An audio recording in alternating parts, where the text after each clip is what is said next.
All right. So I know that 2024 treated a lot of you very well, but 2024 also treated a lot of people not so great. So, how do we prepare our investment strategy for 2025? Let's talk about it. Strong and wild, we rise up high. Conquer fears, won't let them reside. Heartbeats pound as we take the dive. Living now feels so alive.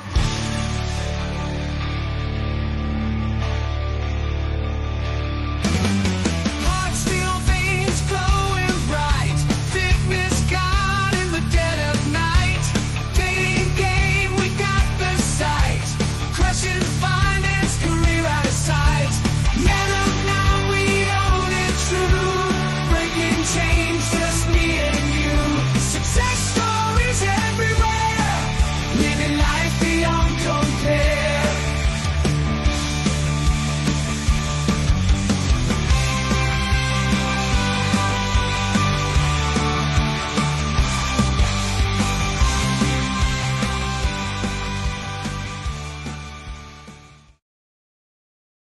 What is going on, everybody? Oh man, I'm excited. I'm excited to talk about this. I love talking investing. I love talking strategy. When I look back on the growth that I experienced in 2024, it was good, but nowhere near as good as it could have been. And when you look at markets and everything right now, it's like you're always like, oh, I wish I had a piece of that pie. Like I wish I was in sooner. I wish I was in sooner. And so as we're looking forward to 2025 and what's going on, I mean, obviously there's been a huge boom in all markets. And is it too late? Do you kind of wait for things to simmer down? Well, that's kind of what I want to talk about today. So, without further ado, I want to bring on my good friend Josh, who is a whiz at this type of stuff. What's going on, brother? I'm doing well, my friend, and I don't know if say whiz, maybe like sorcerer, perhaps that might work because there's a little bit of that alchemy and things behind the scenes. But no, I appreciate the compliments and the sentiments. Absolutely, man. Absolutely. I mean, you've been spot on with a lot of this stuff, and especially with Bitcoin too. I still can't believe this rally is still going. Yeah, I don't know. I mean, just when talking to people like 3 years ago and being like, Bitcoin's going to $100,000, and they're just like, no, it went down, it fell, or it's not. It's just sitting there at $60-something thousand or $50,000, and it's like, well, do you understand that it used to be like fractions of a cent, and if it's sitting stagnant at $50-something thousand, one, just how amazing and phenomenal that is, but two, at the time, which is still holds true, and we'll see exactly how far it goes. Bitcoin as an asset is just the most spectacular performing asset throughout its asset life cycle. I mean, it's the first asset to go from zero to $1 trillion market cap, which it managed to accomplish in just over 10 years. No other asset in history has done it at anywhere near remote that period of time. On average, it will, over time, Bitcoin will appreciate in value by 112%. Please tell me any other asset class that consistently over a 15-year period averages that return. Literally nothing else out there is like that. So, when people ask me like, any questions related to crypto, there's always two things that I have to say. It's just one, ask any crypto holder how much they have. The answer will always be not enough. And two, the best time to invest was yesterday, but the second best time to invest is today.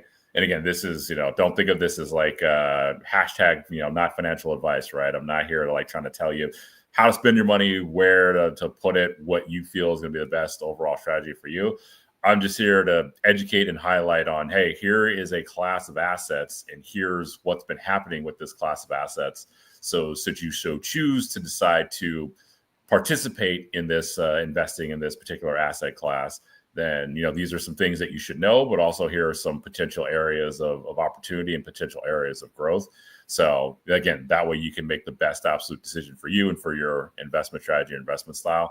But yeah, for a lot of us that have been pretty gung-ho and firm believers in the space, it's been a very extremely fun run, and it's just continues to be a very, very fun run. But you have to go through the ups and downs and the ebbs and the flows. But it still does surprise me a lot to this day, like how many people like, because I've been telling people like they should probably look into Bitcoin ever since it was like somewhere around 16,000. Because I mean, I got in when it was like 3,000. I thought I was late to the game. By the time I went to 16, I was like, no, there's something cool here. Like everybody should kind of know about this. And then people just, either like ignoring or just like, well, I don't know. And I don't understand. I don't get it. I don't, think it's going anywhere. I think it's a scam. I think it's going to zero. And then now that it's crossed the 100,000 threshold, and today again it hit a new all-time high at $108,000. It's like, all right, well, I don't know what to say or what to tell you, but all I can say is like, I've been telling you, and again, go back, look at the old content and everything. Literally throughout the years, been talking about this for a while now. So again, everybody had the same chance and the same opportunity. So the real question is just like, how much longer are people going to stand on the sidelines? Right. No, absolutely. And I'm going to go ahead and I want to preface this entire conversation that we're going to be having here tonight. We're going to have Kevin joining us in a little bit. Kevin deals a lot more when it comes to traditional investing, things like your Roth IRAs, your stocks, things like that. So we're going to hit all those different topics tonight, because I think it's very important to have a diversified portfolio. But I did want to start with crypto because it is so exciting right now. I mean, heck, I randomly got an airdrop today on the Solana network that I never even signed up for, and I got like a free 80 bucks. I'm like, nice. There you go. all Plus for it. when you get, I love those airdrops. But I want to turn the question to you when it comes to I think we kind of understand like why crypto, especially when you think traditional banking and the speed of transactions, plus the validation that needs to occur.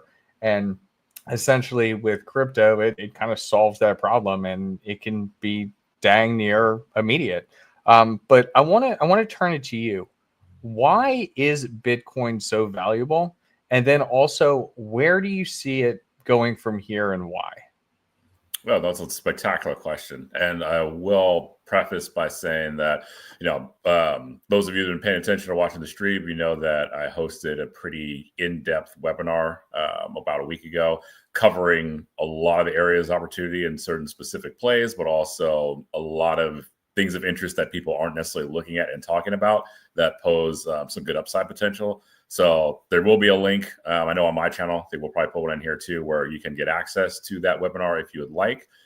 There's very, very good detailed stuff that we covered in there, and a lot of very fantastic questions that were asked as well that got addressed. So definitely would highly encourage you to check that out. And then to address that exact topic of Bitcoin, what makes it valuable. People tend to forget why Bitcoin was created in the first place. Someone didn't just wake up and say, I'm going to make magic internet money, right? You got to rewind the clock back down to 2008 when we had a global financial crisis, right? And that was caused by over aggressive, not only speculation, but also some unsavory practices in the real estate markets, which, for the first time kind of showcased one vulnerability in the U.S. Real estate market. Because remember, anything that always goes up magically, right? That just, it's a little too good to be true, right? There's got to be a breaking and a tipping point somewhere. So we found that. So that, and then the response and the reaction and the way that these things were handled, right? Where again, you get these large banks and insurance companies that get into incredible amounts of trouble, and then they wind up getting bailed out by governments long before, the actual people on the ground level who are the most affected by this, really see any type of recompense. And again, a lot of people lost their entire 401ks. A lot of people lost their savings. A lot of people like really were hurting in 2008. So in response to the 2008 financial crisis, there was a white paper that was put out that was stating that, hey, why do we need these financial institutions to dictate and control how we move our money and where we store our value? So this crazy little white paper outlining a project called Bitcoin, right, by a mysterious author or authors Satoshi Nakamoto, stating that there's a need for a peer-to-peer cashless electronic payment system where you can instantaneously send cash or value to anybody anywhere at any given time or any given moment.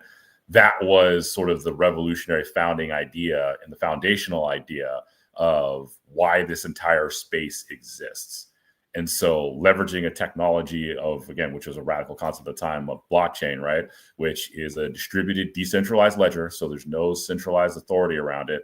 It literally is spread out. So that provides inbuilt security, but also fosters and encourages a lot more community participation.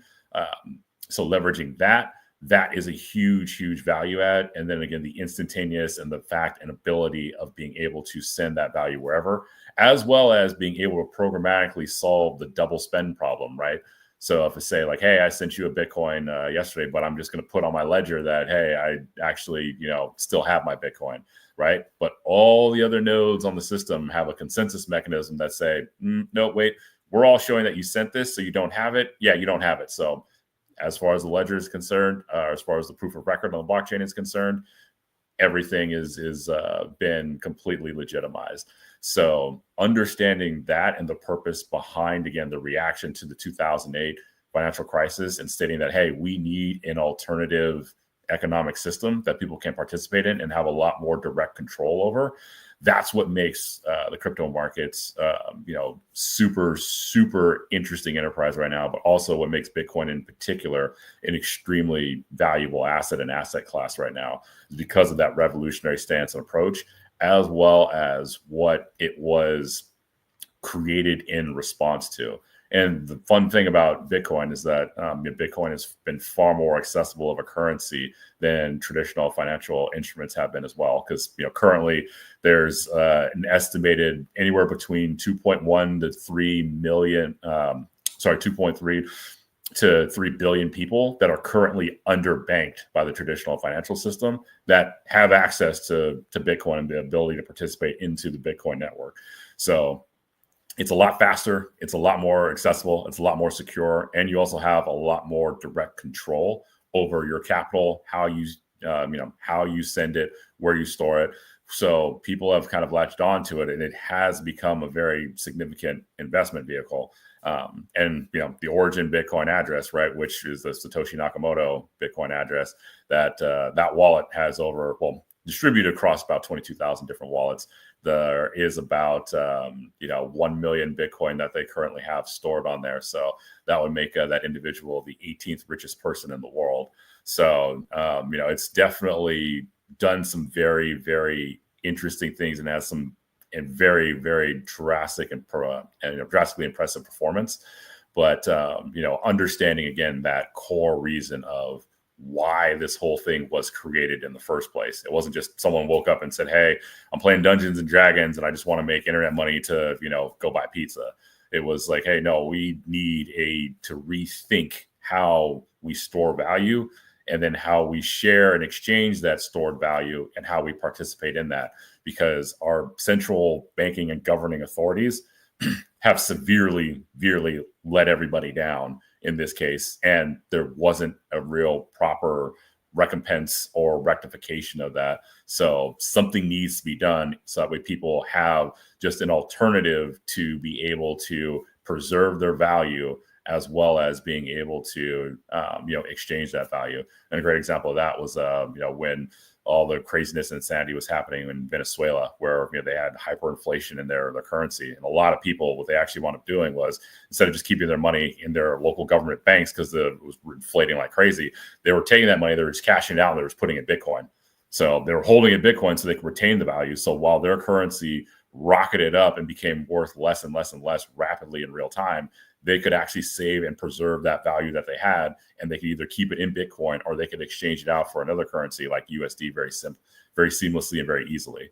So a lot of people have been waking up to using it and leveraging it as an alternative asset class hedge for preserving their value, just like people used to use with real estate or stocks or bonds or things of that nature. And that's a large reason why in the political discussions right now, there's a lot of talk, and there's been some unofficial approvals that have been talked about, saying that there will be a U.S. Bitcoin Treasury reserve.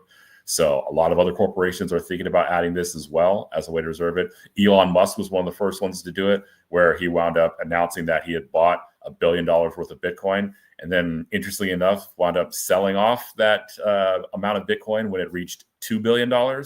So, in a very swift business move, he was able to actually double the cash reserves and holdings for his companies with, again, just purchasing into an asset class and sitting on it. So, there's a lot of utility that has been proven and shown out. But, again, to reiterate things, I think it's that fundamental idea of why Bitcoin was created and why this whole crypto space was launched to begin with. That's the real reason why there's a lot of value and a lot of capital that's being flooded and pumped into the space. I love that. Yeah, no, that's it's a great point. It really is crazy, because I know that I've dealt with some people internationally when it comes to certain different transaction types, and lots of things are blocked. And even if you're going to send it like a wire transfer, that can take forever. And when you do it with the blockchain, hey, the records are all there, and boom. It depends on what network you're using, but it could be as quick as a few seconds, or could be upwards of 20 minutes.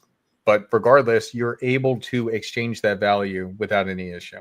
So I think it's very exciting, and I am curious on where you kind of see things moving towards, what type of growth pattern we'd be looking at in the future. But before I do that, I want to bring on another good friend here. Kevin, how are we doing, sir? You're muted right now. Sorry about that. Sorry to be late, guys. Had the company Christmas party tonight. Got out of there as quick as I could. Had to fall on a Tuesday. But other than that, I'm doing great. How are you guys doing? Doing good.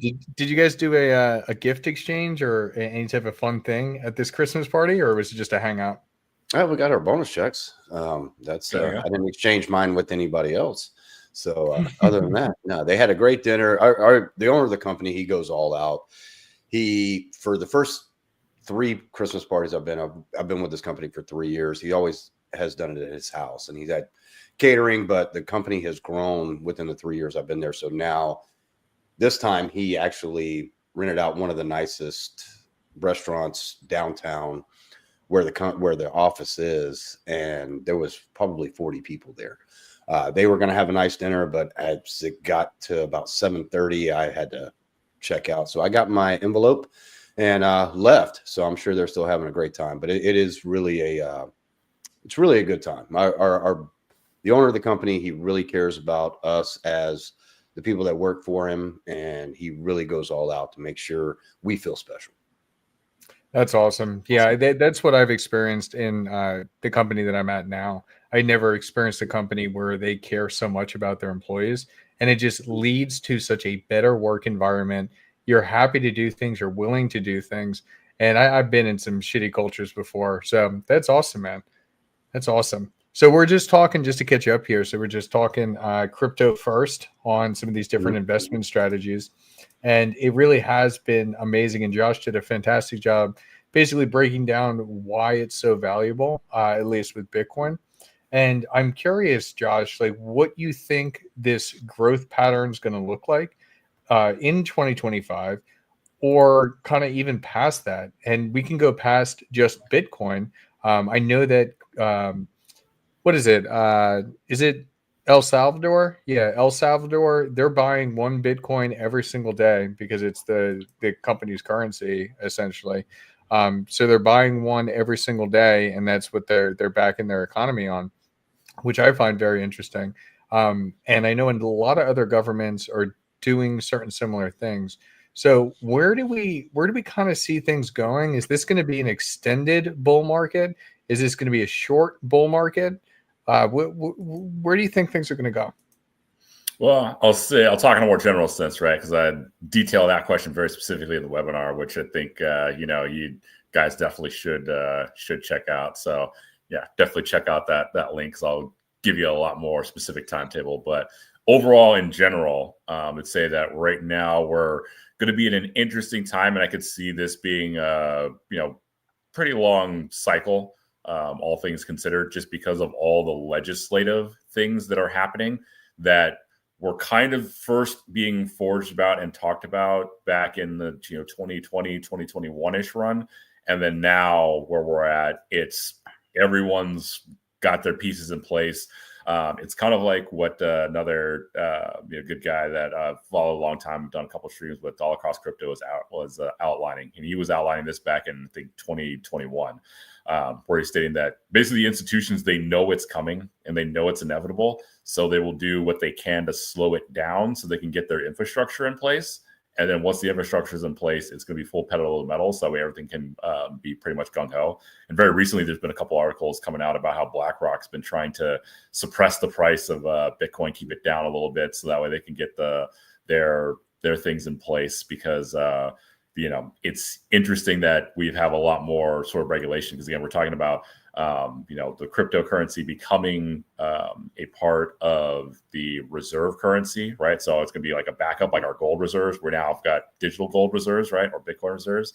And then we're talking about the fact that, 11 ETFs for Bitcoin were all approved within 1 week of each other. So that just brought in a lot of institutional capital in the space. And then the Ethereum ETF got approved. Now the Solana ETF, which, got sort of turned down initially, I have a strong feeling that there will be Solana ETFs coming out and being approved in the near future here. So, the Solana holders, as well as the XRP guys, I think you guys are going to be in for some interesting times this year.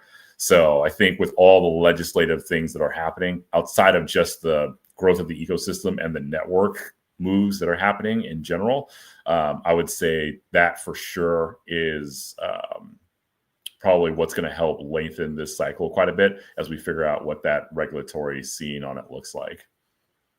Mm-hmm. Nice. I like that, because a lot of people, when they see numbers shooting up, they dive right into like how much should I buy? And they go, a lot of times people buy at the peak and then they sell when they get discouraged when it's at a low. And you need to pay attention. You need to watch how things are kind of moving and find, those buy periods. Don't put all your eggs in one basket, which is actually kind of where I wanted to transition, because I know that Kevin has a lot of understanding of some different like financial tools that can be used, other investment strategies to be a little bit more safer. Because I know a lot of people may still have some fear on crypto, and rightfully so. There's certain things that you should be concerned about, but things like Bitcoin, it's not going to go anywhere. But Kevin, I want to turn to you and understand, like, what would you recommend? Like, let's say that I'm a young guy. Let's say I'm mid-20s, and I am doing the normal stuff. I'm working my job. I'm saving up some money, but I have no idea where to put it. How do I make 2025 the year that I completely turn around my financial future? Well, the first thing you're going to do is you're not going to wait till 2025. You're going to go to Fidelity, you're going to go to Vanguard, and you're going to open a Roth IRA. If you don't have that in your mid-20s, you're already behind the power curve. That is the first investment any young person should start, is a Roth IRA or traditional, however you want to do it. If your company offers a 401k, yeah, definitely take part in that. However, 401ks are very limited on where you can invest your money. And sometimes the fees are a little bit more than even if you had a 3% match from your company. But if you've got a 2% fee annually, that's only a 1% match. But no, Roth IRA is the first investment a young person wants to make. And they're very easy to set up. Right now, I think the max contribution for 2025 is going to be $7,500 that you can put in it. And it's pre-taxed. So it grows and you withdraw it tax-free. So that is the first place a young person wanting to set up their future starts, is with an IRA, an individual retirement account.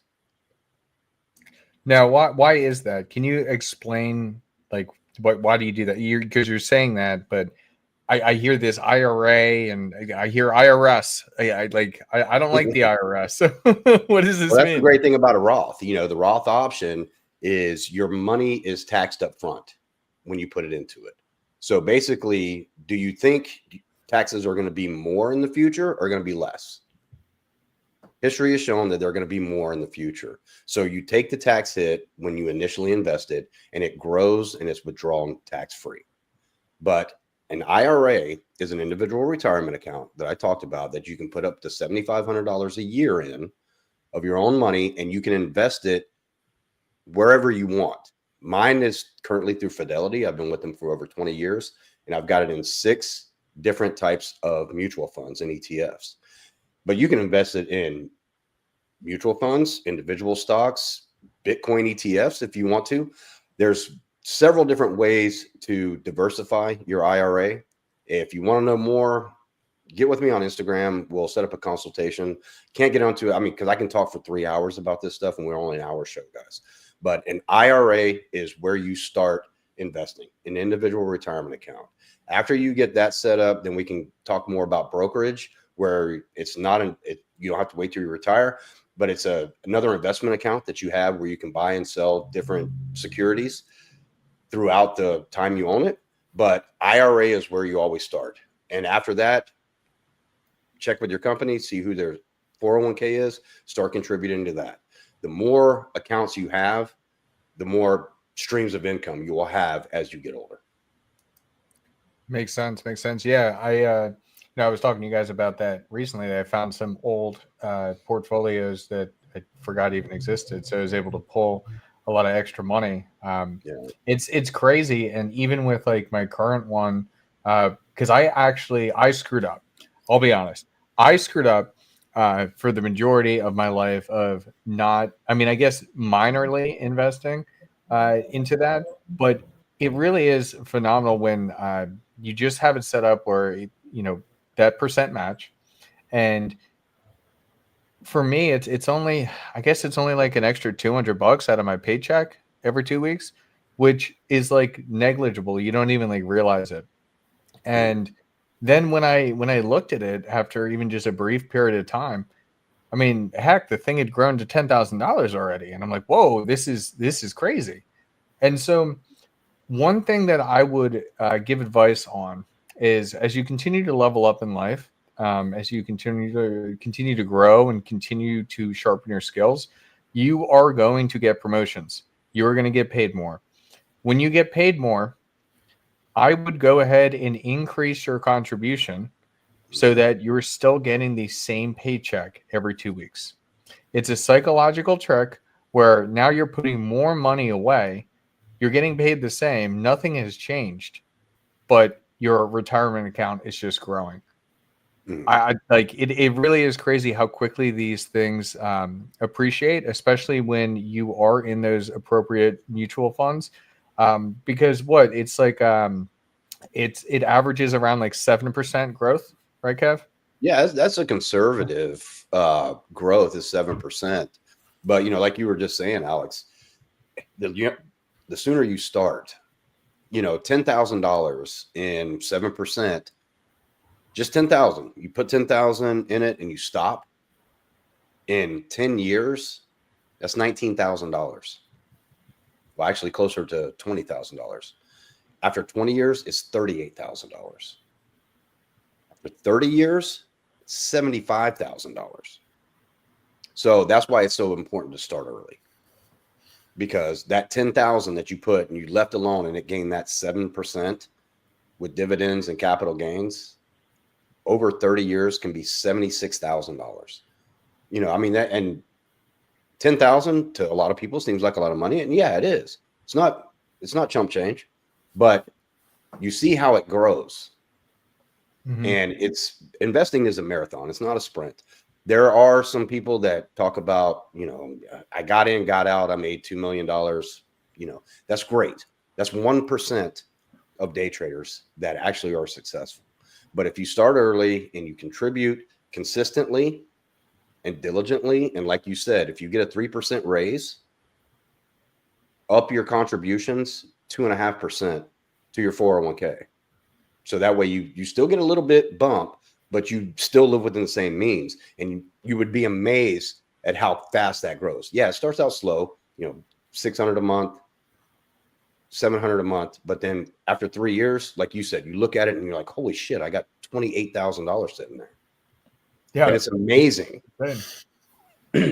And again, it's important to be diversified and have, multiple things, right? So again, I'm a huge crypto guy, right? But I recognize that you should have other things as well too. Like, hey, maybe you put some stuff in, stocks and bonds, you put some things in real estate, you put some things in businesses and companies. Like, there's a lot of different ways and different avenues that you have out there. You just have to find what matches with your style of investing, your level of risk tolerance, as well as what your individual goals are, right?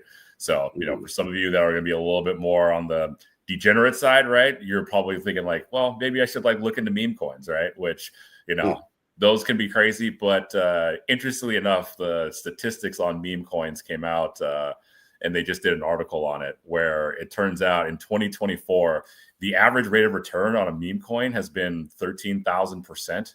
So it's like, for every $1 you put in, you get 13 back. It's like utter insanity. But, again, we'll see what the report has to show in 2025, right? Over the life and longevity of some of these things. But, what works out really well is that these things can all kind of feed into each other, right? So again, if on average, right, the average rate of return on Bitcoin is, 112%, what you can do with some of those returns, right, is that you can funnel those into other investment instruments, just so that way you have some stuff on the side, right? So, instead of, turning your 10 grand into 100 grand and, going out and buying a crazy car, which again, I fully, hey, I support, I understand where you're coming from. But instead of maybe doing something like that right off the bat, maybe what you do is you take 50% of those gains and you put it into other investments, right? You contribute it to that Roth IRA because you can help supercharge it, right, by having a lot more in there and more available. So again, you're just funneling and creating these different leads that all sort of feed into, again, your big overall financial picture.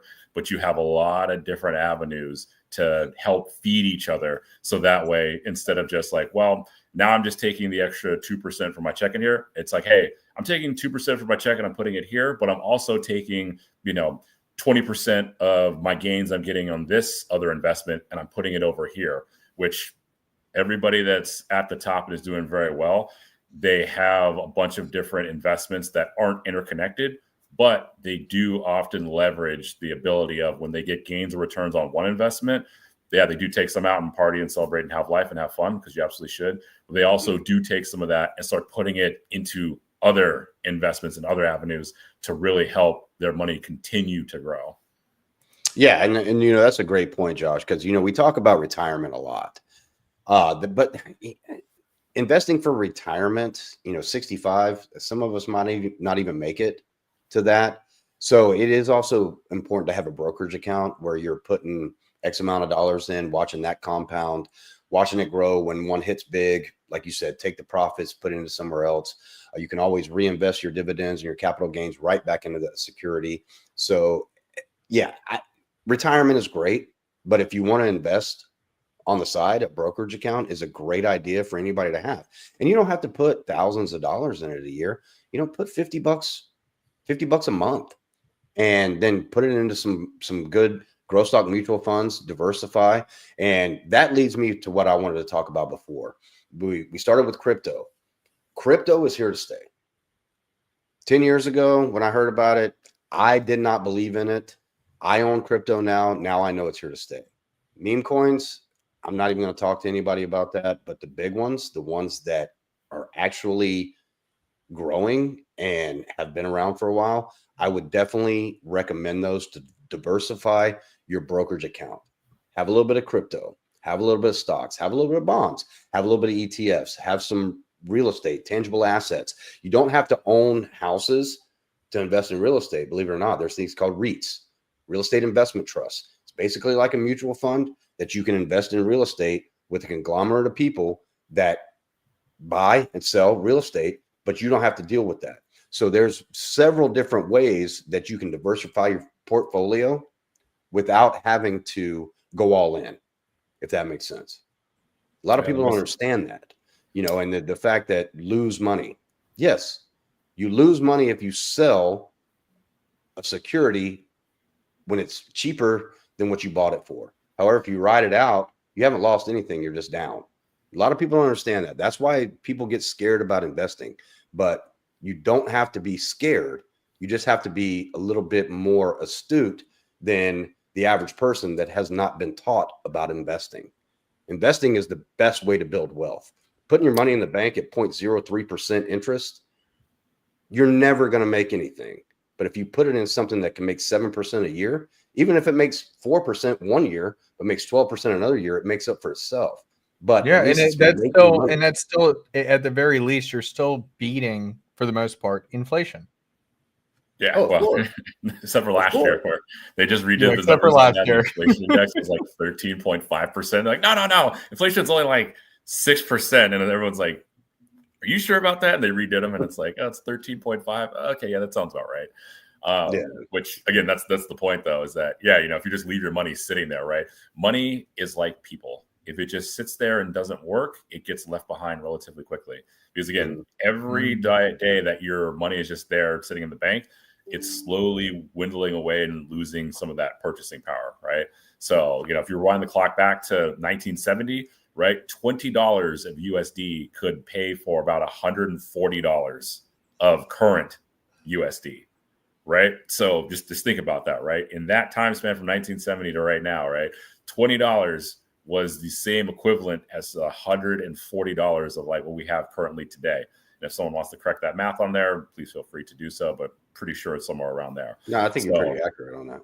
So yeah, if you're leaving your cash just sitting there not doing anything, it's really, really dwindling, and it's really, it's not growing, right? So you want to put it to work so that way it can grow. I remember one time I had, placed a deposit on a car. And so it was, about an 8-month period. And then lo and behold, found out, hey, car's been canceled by the factory last second. So, I was talking to my dealer, and he was like, "Yeah, this is not a very fun call I have to make, but, this is what happened." And I was like, "All right, well, let me just, figure out what I want to do. But I think I probably likely will want to like take my cash back so I can go put it to work." Because that's really what I'm more upset about versus like not getting the car, is I'm really upset that the cash was just sitting there, not doing anything, because I'd rather like have it spent on something versus it just sits there and just doesn't do anything, when I could have just taken it, put it somewhere else, and really made it grow.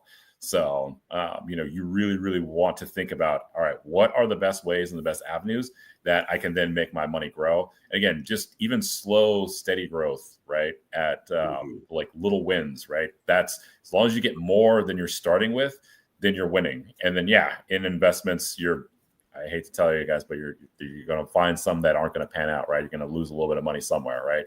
Not the end of the world. You can always make more, because again, once you see how you can make your money grow, you start getting less afraid of seeing it go down and losing it. Yeah, a loss still like kind of hurts, but at the same time, the same token, you know that you have the ability to make it grow and facilitate it grow from elsewhere. So that way, again, as long as you're not putting all your eggs in one basket, right? Where it's just like, again, on anything, right? Like if someone told me, hey, I have only my last $1,000, what should I put all of it into? I'm like, you actually might want to spread that out a little bit and divvy it up. Like, I love Bitcoin, but I wouldn't tell you to put all of it in Bitcoin, right? If you like real estate, I wouldn't tell you to put all of it in real estate. I wouldn't tell you to put all of it in X, Y, or Z. I would say, hey, take a percentage of it, put it here, here, and here. So that way, again, you just maximize your coverage area, but you also maximize your chances of, again, being able to get a home run.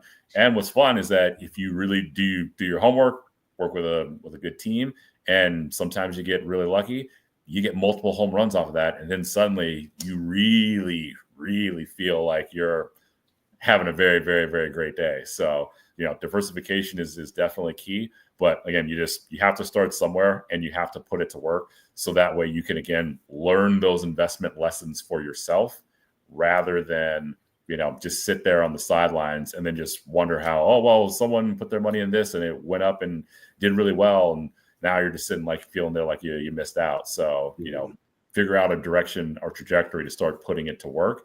And again, you don't have to bet the farm right off of day one, like start small and learn those lessons there and then build on that. Well, you just brought up a great point, Josh. A lot of people do that. They'll see an investor that invested in something that made them a lot of money, so they invest in that same thing after it's ran its course, and they get a bitter taste in their mouth because that profitability is not there anymore. So if you see that, if you see a savvy investor or somebody that's making, and they've made, let's just say they 3x their money on a certain fund or a certain investment. Okay, they did great. You saw that. They know what they're doing. Ask them what their next move is. Don't jump on a bandwagon, because people do that a lot.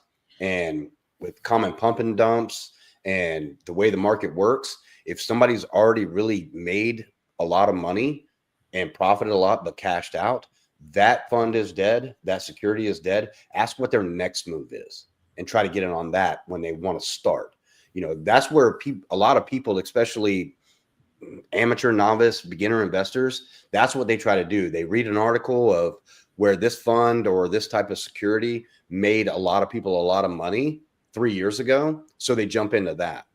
And then before they know it, they're down 50%. So they get scared, they sell. So they put in $100, they walk away with 50, they're like, I'm never investing again. So instead of jumping on bandwagons that people have already profited on, ask what their next move is. Ask what they're trying to get in more, because a lot of investors will be more than willing to share that information with you. Because when it comes to investing, the more people that invest, the price goes up, supply and demand.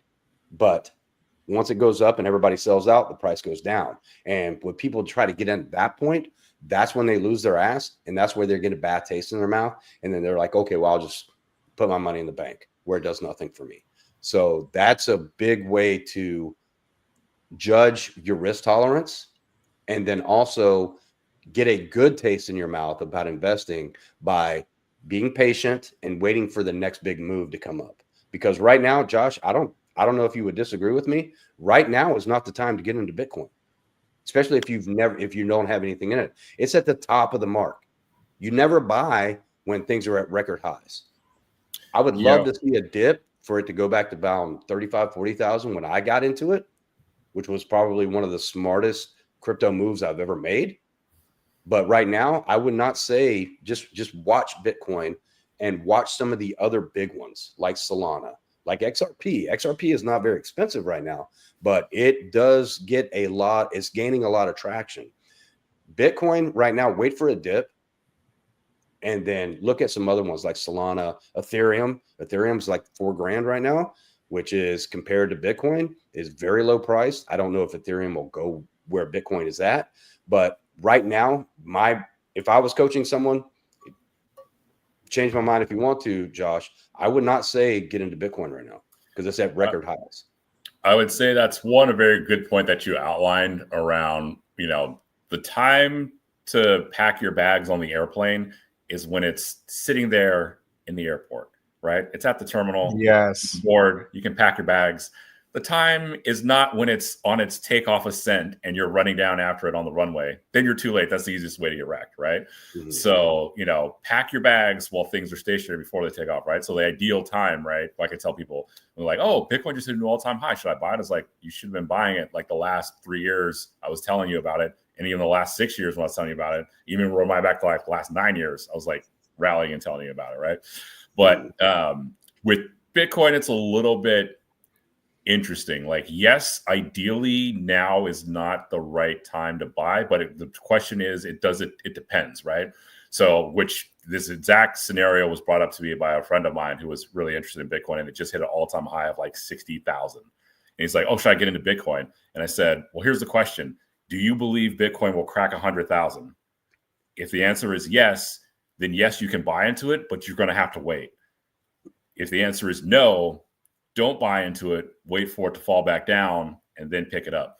So for everybody right now that's seeing Bitcoin where it's at and they're thinking they should buy into it, the question is, all right, should I buy into it right now? Well, the real question is if it goes down, yes, you can obviously buy a lot more. But do you believe that Bitcoin is going to exceed the price of $150,000 or $200,000? If you're a firm believer and you do believe that it will exceed that price point, then yeah, you can pick it up now. Because again, at $100,000, that's going to be a bargain compared to it at $200,000. But you're going to have to wait. Potentially, who knows? Bitcoin might rocket up to $200,000 in the next like 3 months, or it could fall back down, and then it could be another 5 years away before it gets anywhere near that price point if it gets there, right? So that's the real question you want to ask yourself is, where do you see it going, right? And do you believe in it going? Now, if you have absolutely no clue, I would definitely say like, yeah, when it's at an all-time high, definitely not the time to buy. Wait for, a dip, wait for it to pull back. But again, if you do believe, then you can buy some now, you can buy some when it dips, but then when it gets to 200,000, you'll be vindicated. So it depends on where you see the asset going long term. And so I think that's it's an interesting question that pops up and comes up every cycle. But I give that answer typically with Bitcoin versus like other asset classes, because like with certain stocks and things like that, it's a little bit more of like, oh yeah, they kind of hit their high, they sort of peaked out. There's a lot of steam and a lot of sell pressure. So dude, they're saying that Tesla, like, dude, I had call options on Tesla back like in I don't know, it was a couple months ago, and I missed the mark by like a week, and then it skyrocketed now to like over 400. I'm just like, God damn it. 420. Yeah, I bought Tesla when it split the last time, and I'm gonna hold on to it. I'll be honest with you guys, I'm not gonna really recommend that to anybody because it's a voluntary. It's too volatile right now. You're talking to a crypto guy. You guys have seen now if it splits, yeah, get in. But one thing I want to bring up, kind of what you were talking about, Josh. If you buy something that you trust, say Bitcoin, $100,000, okay, you buy half a coin at 50 grand. Bitcoin has a proven track record that it's not going anywhere. It's not going to go away. Say it goes down 50%.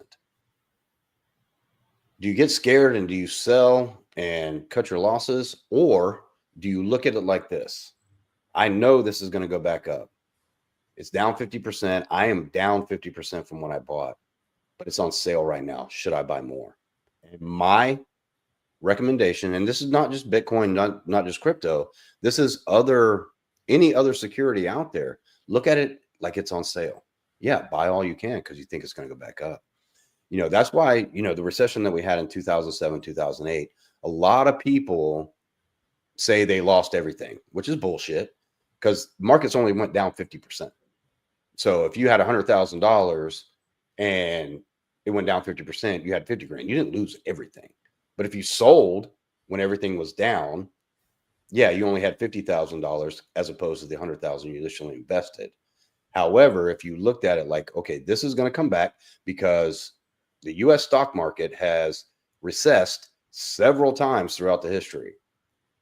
If you look at it like it's on sale, when everything goes down and dips and you just buy as much as you possibly can in the same security and then it goes back up, you got it on sale and now you've tripled your assets. That's why being patient and consistent is so important in long-term investing. Just because something happens, just because everything goes down, doesn't mean you sell and get out. You buy more because it's on sale. Does that make sense to both of you guys? Well, as they say, diamond hands, right? You gotta weather the storm, right? If you can wake up and see your portfolio down by 50% or 96% or 114%, then you may have just what it takes to be a crypto trader because it's a super volatile markets. But without that volatility, you can't have the big rewards. Because again, I've seen it myself firsthand where I've woken up, checked my account balances, and literally my entire portfolio on average is down by 98%. And then I'm like, all right, cool. Not gonna freak out. I'm okay. Get a little bit more of the dip. And then a couple months later, I'm up 1,600% across everything. So, you have to weather those up and down storms. And just like what you were outlining, Kevin, just because something's down now doesn't mean it's going to stay down and be down forever. And just because something is on the way up and rising up doesn't necessarily mean that it's going to be up forever. So in those balances of those waves is where a lot of the opportunities are and they lie. But you have to be very, very disciplined because it's actually not a loss until you sell out, right? So you put $100,000, say you bought a whole Bitcoin right now, right? You put $108,000 in there. Bitcoin goes down 50%. So now you have $54,000. Well, guess what? Your asset value is $54,000, but you still haven't taken that $54,000 loss yet because you haven't sold. You're still held. Correct. Yeah. Once you sell, then it's a realized loss. But once it's there, if it's still there, okay, great. Because guess what happens if Bitcoin suddenly goes back up to $150,000? Well, now magically you're ahead and you got no losses on the books. So again, it's not a loss until you sell it. So, and again, not to state, hashtag not financial advice over here, but at the same time, in the same token, we'll say that, you have to exercise a lot of discipline and understand the difference between realized losses versus perceptual losses, as well as realized gains versus acts like unrealized gains, right? So making sure that you understand how investing works and the basics of it, because like you said, right, if you were in 2008 and suddenly, your portfolio is down in value by 50%, yeah, that definitely sucks. That means you can't borrow as much against it. But at the same time, you still have the important thing. You still have the asset. You still have the same amount of shares. You still have the same amount of assets. It's just down in price. But if you sell, yeah, you've lost. Yeah, people don't understand the difference between being down and lost, or being up and gain. And that's oh my God, dude. I see that so many times. Misconception in fucking investing, that people, because they're so afraid to try, because you see movies like Wall Street, it came out in 1987 when they had, October 19th, which is my birthday, 1987, which they had since the Great Depression, had one of the biggest losses. That movie came out. And so everybody sold the next day. And it created one of the biggest fucking depressions we've had since the Great Depression. So those things are going to happen, but trying to time the market is where you're going to fuck up. Trying to time, I get in here and I'll get out there, and I'm going to make all this money. No, only 1% of day traders are successful. I'm going to say that again. Only 1% of day traders are successful. That's a very low number. I wouldn't even try to think you're going to get in and get out and make millions of dollars. The way you do it is you stay consistent, you stay patient, and you ride it out, and you put in where you think you're going to make money. Emotional investing is probably one of the biggest downfalls of people that invest, because they make decisions based on fear and greed, and those often lead to losses. And that's why the number one rule of investing is always this one simple rule. And this will help you no matter how much you have to invest, whether you have like 50 cents to invest or you have 50 million to invest. The number one rule of investing is always never invest more than you're willing to lose. Right. Absolutely. So, if you need money for rent and food, don't throw it into Bitcoin. Like, feed yourself, keep your lights on, do those important things. But if you have a couple extra bucks where it's like, hey, you know what, maybe I might, go out for a couple beers, or I may just, kick back and go see a movie or something.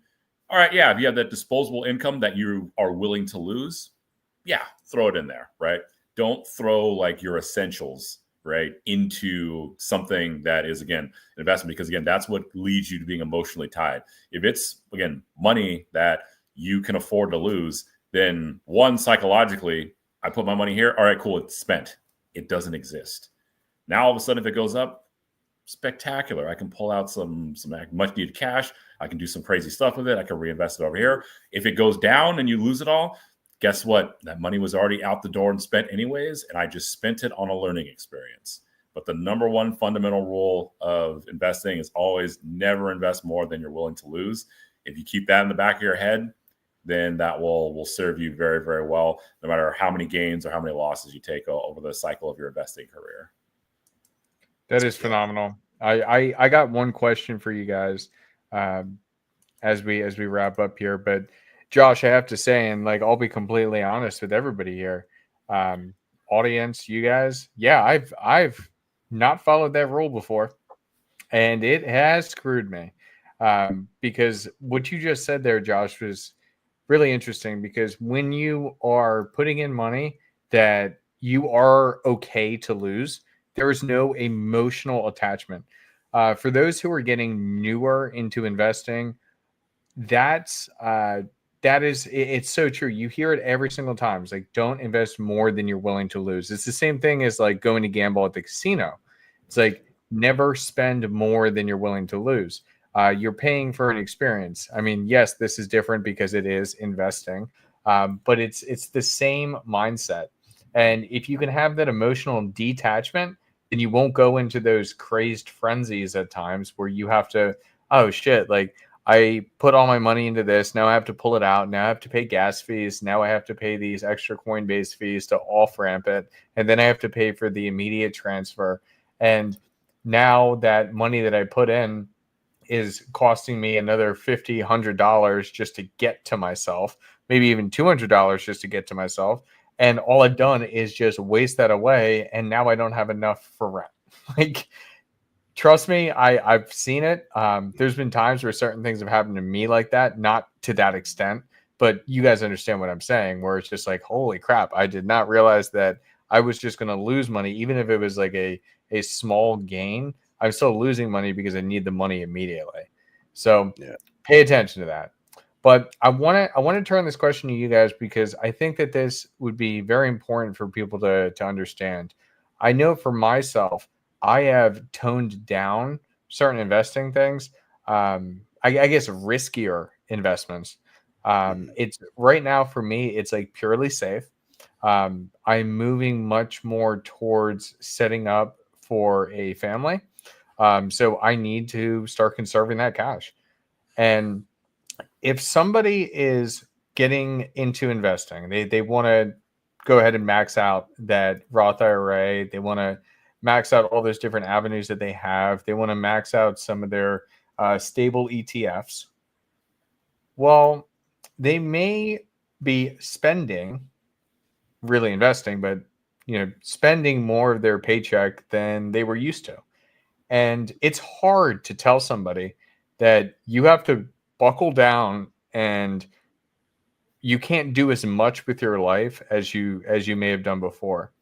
And that's tough because then it becomes kind of some things become boring.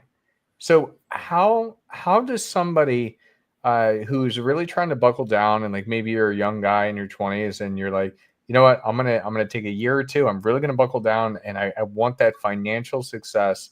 And at the very least, I want to just set myself up so I can be a little bit looser and have a little bit more fun in the coming years. How would you recommend that guy avoid those kind of pitfalls of boredom and frustration? Like, how can they fill that time if they can't spend money on things, or if they're spending less money on things? What do they do in that time period? Okay. Well, as far as filling the time, I mean, there's a plethora of free hobbies out there that you can get.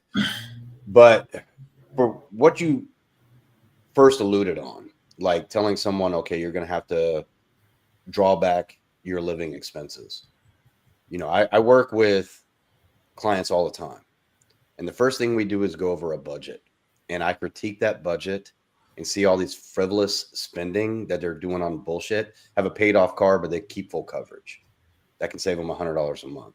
They have 17 subscriptions and only use 3. Saves them another $150 a month. Usually my fee, I find it in their budget and we cut it out. So they're still living on the same money while I'm helping. You can do that same thing. Basically, you design your budget and you find out where all this stupid money's going on that you can be invested. And once you find that, cut that part out of your life and dedicate that $300, $400, $500 a month that you're spending on bullshit that you don't even fucking use, and you start investing it. Now you're still living in the same means that you were living before, but you just cut out all that bullshit. And now you've freed up $500 a month, $6,000 a year that you can start investing. And so as far as filling the time and not getting bored, Josh, maybe you have a better answer for that. But the only way I say about that is, take up a hobby that doesn't cost money. I mean, I would say is, homework, that really, and it sounds like, well, homework, whatever. But in reality, do you fill the boring times with a lot of research on the market. So that way you can see other opportunities that are coming. So like an example for myself was, prime example, 2020, right? The first couple months, the whole world shuts down, right? No one can really go anywhere, do anything. You can't really spend as much. You can get bored and go on Amazon, whatever. So what Tiger King drops, right? Everybody's watching Tiger King. Still to this day, haven't seen any episodes of it or anything. I mean, even though the memes are hilarious. Preach. Same. Yeah. Because you said everybody. I don't know the guy. Well, because what was I doing that entire time? The entire time I was just looking into different projects in the crypto space that could potentially have some good growth in that cycle. And so, an example of that was instead of watching Tiger King, I was reading up on this little project called Nami that was going to be a layer 2 token that was going to be on the Ethereum blockchain. Wound up putting $2,000 into it and then turning it into 22 grand in about 13 days. So, that to me is what you should be doing and filling your time with, is looking at other opportunities for yourself. If you're really buckling down, really look at other opportunities and other plays that you can make in your investments. So that way you're going to catch stuff that other people aren't. So, again, people ask like, oh, what TV shows are you watching? Or are you streaming? It's like, I don't have time for any of that stuff, because now I just look at other things and opportunities that are out there that are going to, bring me more capital and make me more capital. So, if you ever get bored with, hey, it's just sitting there, it's not doing much or whatever, again, look at the market landscape, look at other areas of opportunity. That in and of itself of how can I make more money out of different things? That becomes a very, very fun game that you can really, really go down a rabbit hole with. But what will also happen is that you will, one, be able to see the field and be able to make much better plays for yourself.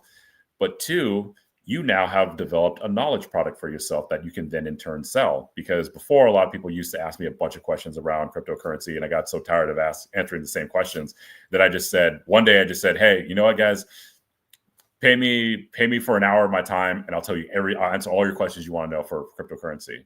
And boom, a lot of people started doing that, especially when things started ramping up. It's like, oh, interesting. So now not only do I have my knowledge and insight, now I also have certain insights and things that I can sell to other people to help them out with their own investment opportunities, or with what their more clarity on certain things where, hey, I'm just interested in this project and, should I buy it or not? And it's like, hey, look, I'm not going to tell you whether you should buy it or not, but I will tell you, here's what the project is about. Here's the utility. Here's how it fits into the space.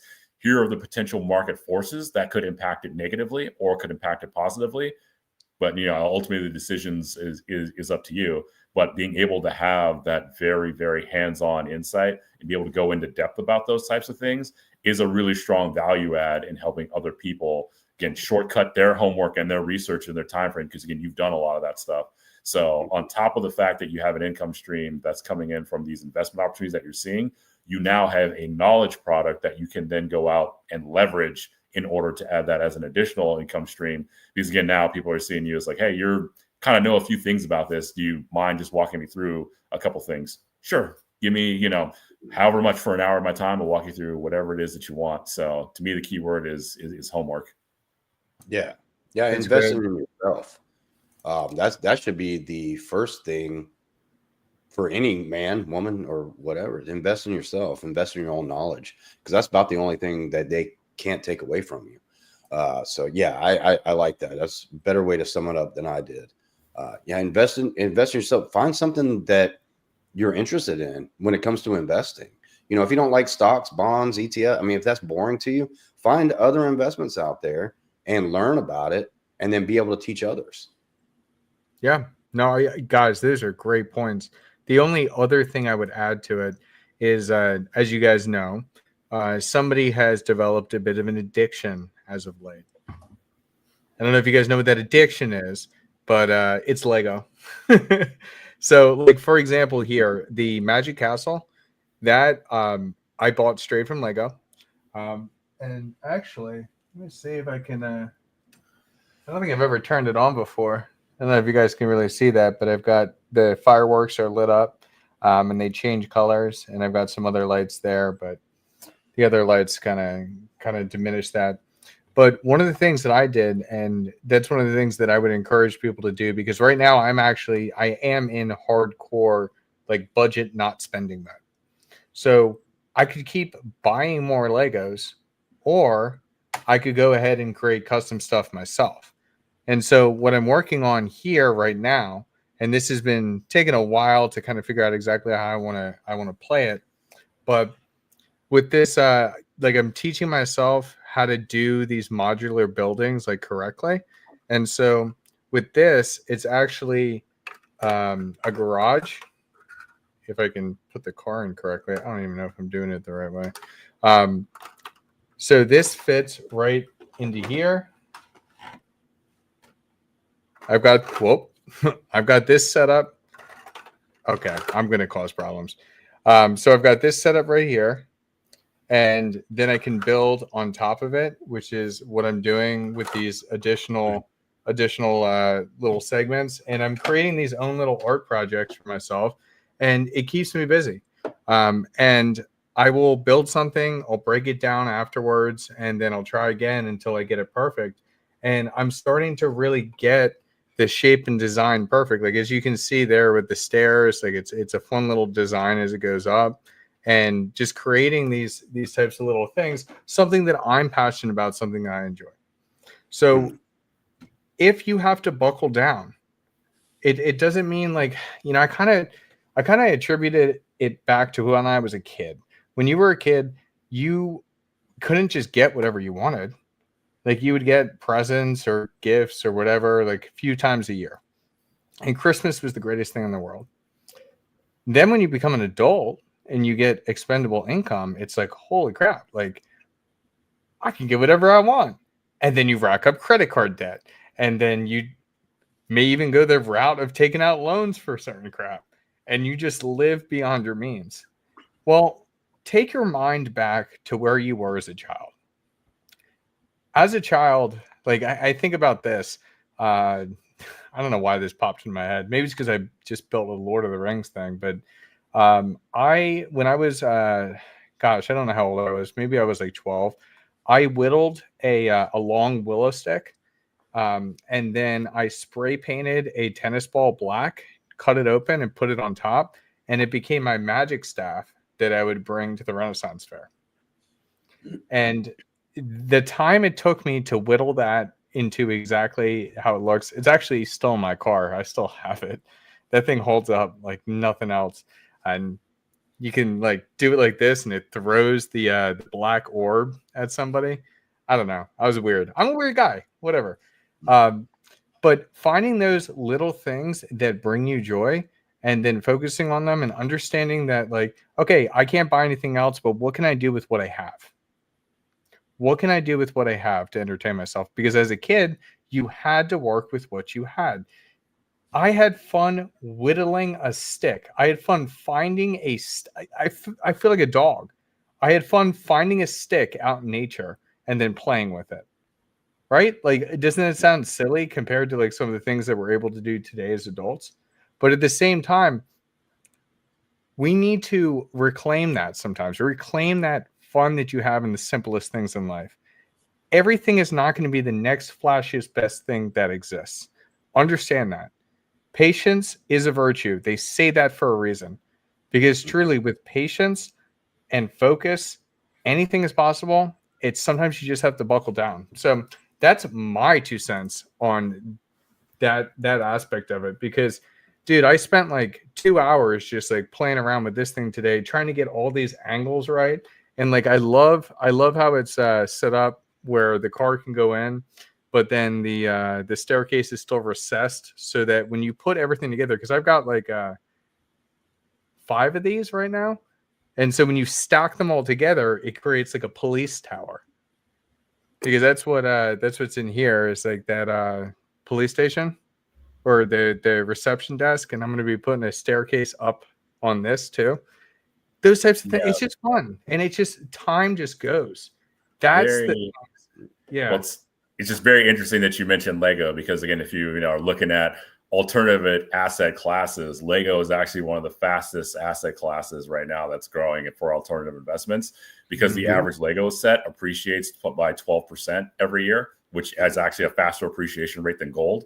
So again, there's a lot of opportunities out there, guys, for investing. Hey. So, when you're mentioning Lego, it's like, hey, Yeah, I got fun. one other thing to show you but as you talk about that.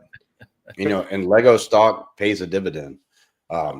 That's something a little bit more complex. I don't do that for free about talking dividends and capital gains.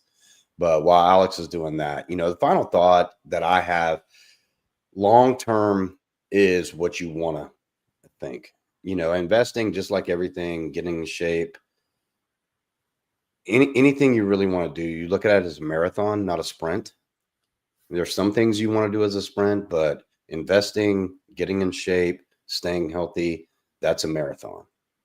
So, but long-term investing, it's a time-tested approach to growing wealth, achieving financial security, starting early. Okay, look, if you see this in your 50, don't think that you can't do it. Starting at any age is still going to get you benefits. But staying disciplined, sticking to the proven strategies that I adhere by, guys, in less than 2 years, I will be a millionaire. And barring something catastrophic. Will I have $1 million in my bank account? No. But net worth, I will be a millionaire. It feels pretty fucking good to say that. It feels pretty fucking good to say I live in a paid off house. I want that for everybody. I wish everybody could experience that, and having the stresses of mortgages, credit card payments, car payments, all this other stuff that has become the norm, especially in the West, that you don't have to do. I always thought that. I remember my dad as a kid said, people like us will always be in debt. So I believe that. I changed my family tree. I want you to do it as well. But remember, investing, it's a journey. It's not a race. Educate yourself, stay patient, and enjoy the process. And enjoy watching your wealth build over time. It's not going to happen in 3 days. It's not going to happen in 3 years. But in 30 years, if you stay disciplined, you'll look back and say, wow. I love that. What I was trying to share, and then I'm going to go to you, Josh, is so this, for example, this is a gift with purchase that you get. They have these, it's like every 2 weeks. And this is a record player. And it's first time they released something like this. I don't have it opened, and I don't know if I plan to open it because this is probably going to be worth $150 in a couple of years. And this cost me nothing. It just was purchasing something else. And I've got another one. I didn't want to pull it all the way out because I actually store these behind other Lego sets. Silly stuff. I got this candy shop as well. You can only get these during that period of time. You cannot get them other than that. So if you do not pick it up in that 2 weeks, sorry. And you just have to get like aftermarket stuff. And so, it's interesting that you say that the 12%, because some of these things, they appreciate like crazy. Like I know some sets, some of the older stuff goes for like thousands of dollars. Like I ended up giving away some of the minifigures that I had that are worth like $200 a piece. I ended up, when we moved out of our old house, ended up giving it to a kid down the street to play with, like just to have to save space. But it really is crazy how much Lego appreciates. And then they're actually moving forward in that lawsuit on some of the copycat things, like the Daily Bugle. Don't tell anybody.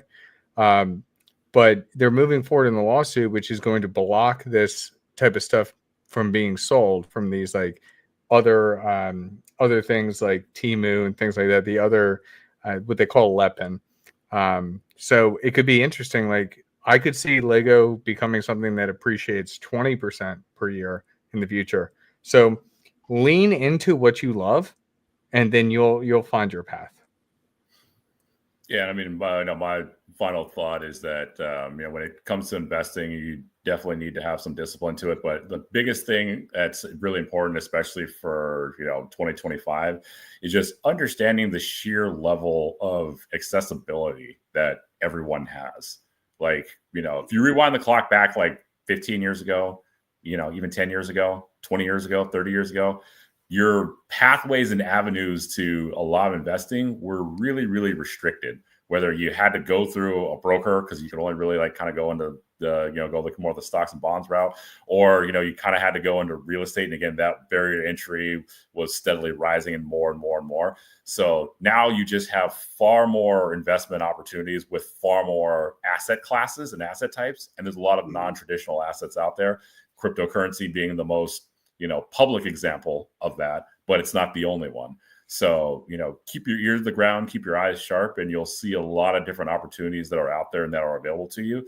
And again, whatever it is you decide to pick, there have been lots of people that have made fortunes off of a lot of different things, a lot of different avenues. So there's no one size fits all. There's people that made a lot of money in crypto, but there's a lot of people that made way more money outside of crypto than they have in crypto.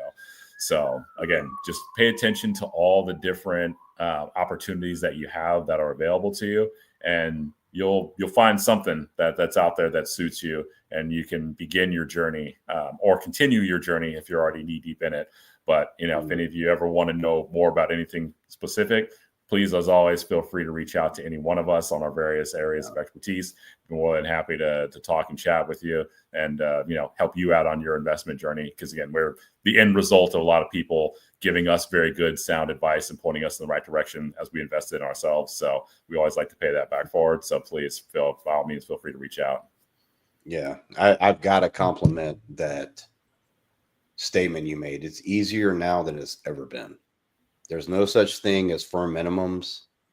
You can buy fractions of shares. So you're right, Josh. There's no easier time to start building wealth than right now. Yeah, my biggest one, my final closing thoughts on this. Yeah, there's never been an easier time. When we were talking about subscriptions, like, good Lord, if you go ahead and cut out some of those subscriptions and then you go ahead and subscribe to like Coinbase One, which costs $30 a month, I have it set up where there's a couple different things that I'm even just doing like $5 a day of recurring buys. Now you drop that in, let's just say you did a $5 recurring buy on like USDC or because like right now, I don't know, I got like a bunch of like mini things, but when you have something like Coinbase One where there's no fees, then yes, you're still spending the $30, but it already costs $15-$20 at this point for like Netflix and Hulu, and it's just dumb.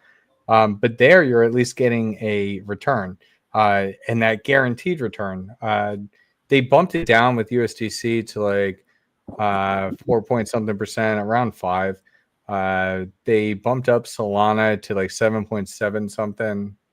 So it's around 8%. I'll just round that up. When you do things like that and you skip your cup of coffee for the day, gosh, it really is wild. It really is wild how quickly that compounds, especially when you're not like frantically looking at it every day, which a lot of people tend to do.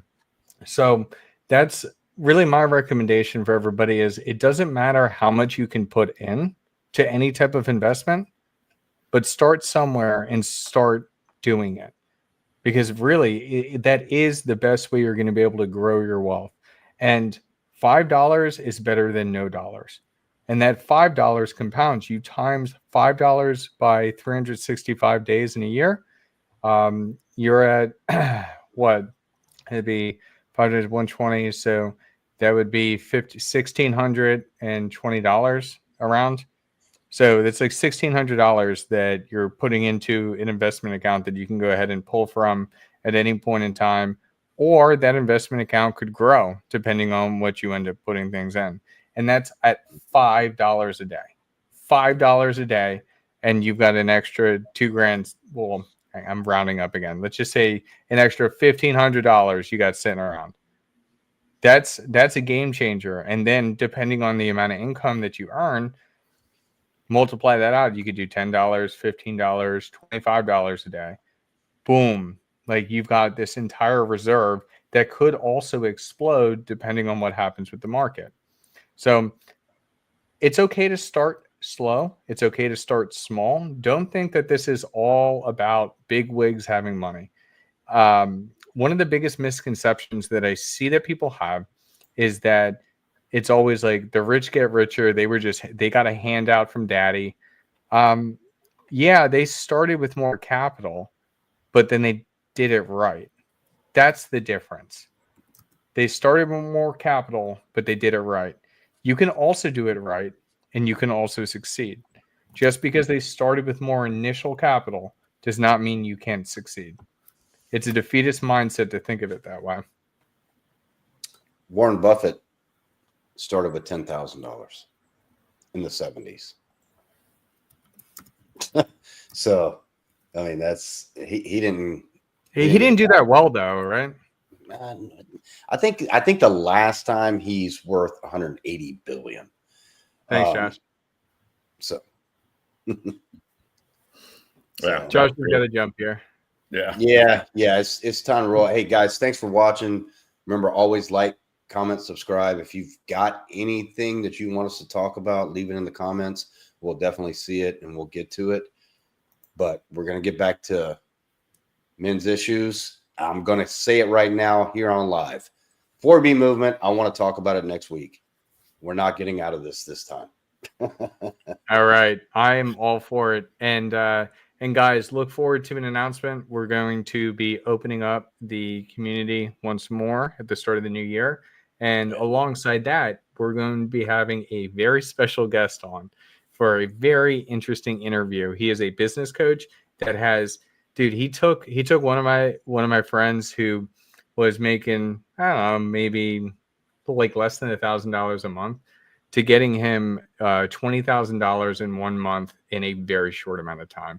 So we have a lot of interesting things to talk about. All right. But until next time, guys, have a good one. Peace out.